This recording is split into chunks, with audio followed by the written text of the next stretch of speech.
नमस्कार विद्यार्थी मित्रांनो.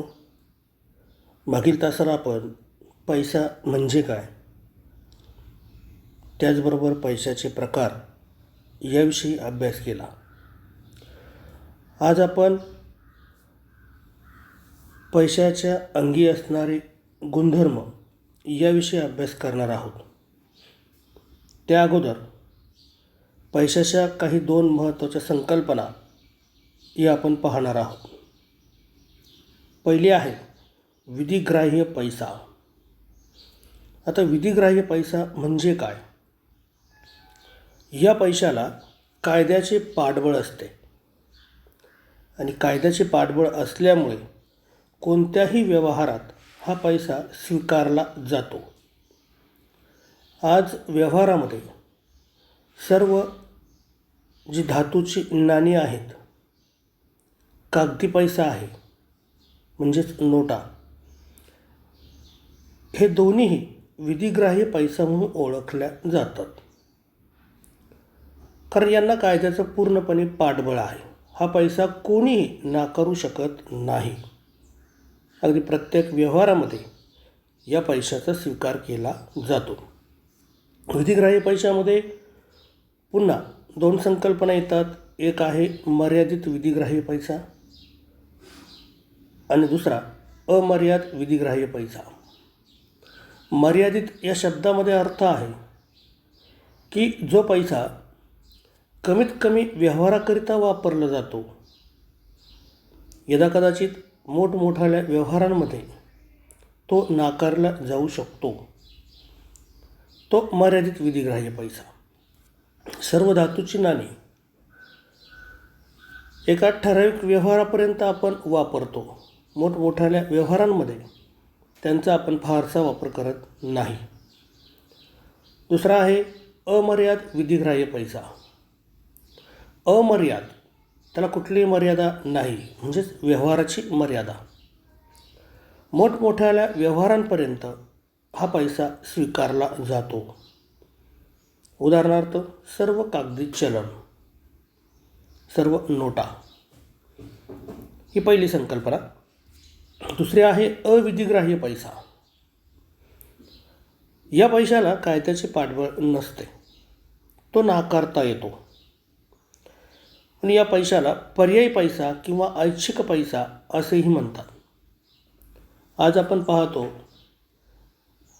व्यवहारामध्ये वेगवेगळे खरेदी विक्रीचे व्यवहार पूर्ण करण्यासाठी चेक असेल, विनिमयपत्र असेल, यांचा वापर केला जातो. हे चेक म्हणजेच धनादेश, विनिमयपत्रे पैसा हस्तांतरित करण्याची साधनं आहेत. यांच्या साहाय्याने पैसा हस्तांतरित केला जातो. अनेक व्यवहारामध्ये लोक यांचा किंवा हा पैसा नाकारू शकतात, म्हणून त्यास अविधिग्राह्य पैसा असे म्हणतात. त्यास कुठलेही कायद्याचे पाठबळ नाही. आता आपण पैशाच्या अंगी असणारे गुणधर्म याविषयी अभ्यास करणार आहोत. पैशाच्या अंगी अनेक गुणधर्म आहेत. त्यामध्ये पहिला गुणधर्म आहे सार्वत्रिक स्वीकार्यता. सार्वत्रिक स्वीकार्यता हा पैशामध्ये गुणधर्म असल्याकारणाने तो विनिमयाचे माध्यम म्हणून वापरला जातो. आता सार्वत्रिक स्वीकार्यता म्हणजे हा पैसा कोणीही नाकारू शकत नाही, सर्व यांचा स्वीकार करतात. म्हणून विनिमयाचे माध्यम, विनिमय म्हणजे देवाणघेवाण, वस्तूंची देवाणघेवाण करण्याकरिता म्हणजेच खरेदी विक्री, यासाठी या पैशाचा वापर आपण करतो. दुसरा आहे विभाज्यता. विभाज्यता म्हणजे पैशाचे छोट्या छोट्या मूल्यांमध्ये विभाजन करणे सहज सोपे जाते. आज आपण पाहतो 500ची नोट असेल किंवा 500 रुपये असेल, या 500 रुपयाचे आपण छोट्या छोट्या भागांमध्ये विभागणी करू शकतो. म्हणजेच 100 रुपयांच्या 5 नोटा घेतल्या तर 500 रुपये होतात. 50 रुपयामध्ये जर विभागणी केली तर 50 रुपयाच्या 10 नोटा घेतल्या तर 500 रुपये होतात. थोडक्यात काय, पैशाचे छोट्या छोट्या मूल्यांमध्ये विभाजन करणे सहज सोपे आहे. तिसरं वैशिष्ट्य आहे टिकाऊपणा. पैशाच्या अंगी टिकाऊपणा हा गुणधर्म आहे. या कारणामुळे चलनी नोटा असेल, अगदी धातूची नाणी असेल, यांचा वापर पुन्हा पुन्हा करता येतो. आज आपण व्यवहारामध्ये पाहतो, कागदी चलन असेल किंवा रुपये असेल, एका हातातून दुसऱ्या हातामध्ये, एका व्यक्तीकडून दुसऱ्या व्यक्तीकडे जाताना आपण पाहतो. तर व्यवहारामध्ये हा पैसा एका व्यक्तीकडून दुसऱ्या व्यक्तीकडे जातो, तो टिकाऊ स्वरूपाचा आहे, तो नाशवंत नाही. अगदी इतिहासपूर्व काळामध्ये पैसा, पशुपैसा उपलब्ध होता. म्हणजेच जी काही जनावरं होती यांचा वापर पैसा म्हणून केला जात होता. ती नाशवंत आहे, त्यांचे विभाजन होऊ शकत नाही, ती नाशवंत स्वरूपाची आहे. अनेक नाशवंत वस्तू आहे, मासे असेल, हा देखील पैसा म्हणून वापरला गेला, पण ती नाशवंत आहे, दीर्घकाळ टिकत नाही. पण आज जो पैसा आहे, सर्व धातूची नाणी, कागदी चलन हे दीर्घकाळ टिकतात. म्हणून यांचा व्यवहारामध्ये पुन्हा पुन्हा वापर करता येतो. पुढचं वैशिष्ट्य आहे सुज्ञता. पैसा ओळखणं अतिसोपं आहे. म्हणजे पैसा ही जी वस्तू आहे सहजरित्या सुलभतेने ओळखता येते. देवाणघेवाण करणाऱ्या व्यक्तीकडून निर्माण होणारी संदिग्धता म्हणजे कठीणता, देवाणघेवाण करणाऱ्या व्यक्तीकडून निर्माण होणारी संदिग्धता टाळता येते. पाहता क्षणी पैसा चटकन ओळखता येतो.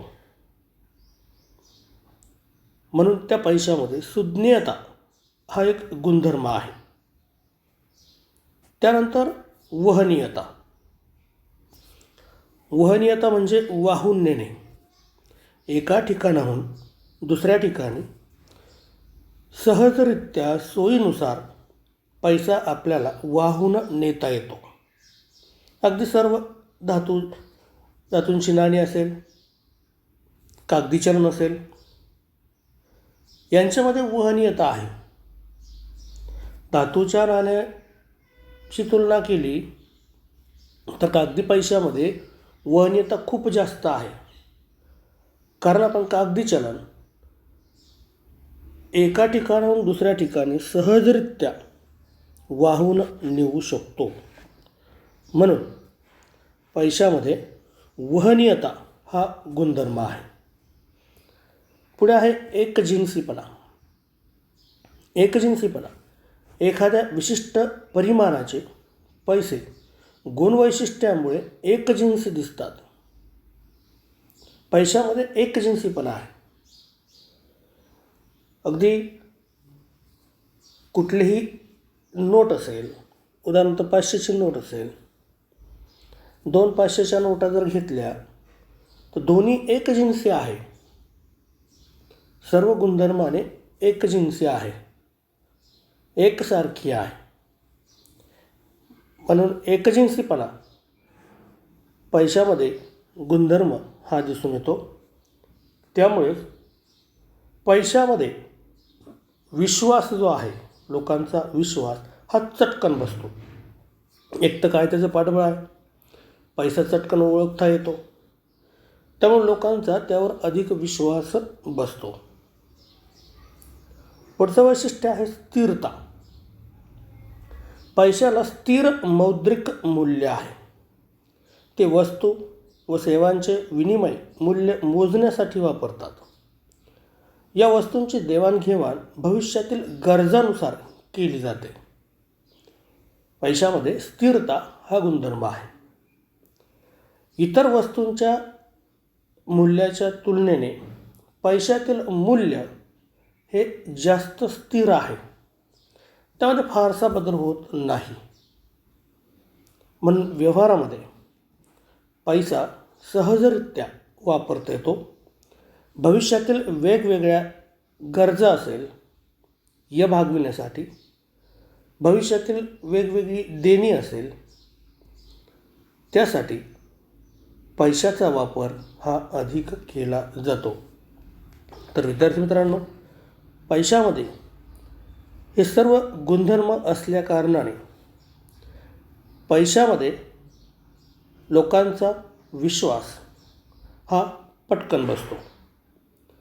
पैसा हा सर्वदूर स्वीकारला जातो. त्यास कोणीही नाकारू शकत नाही.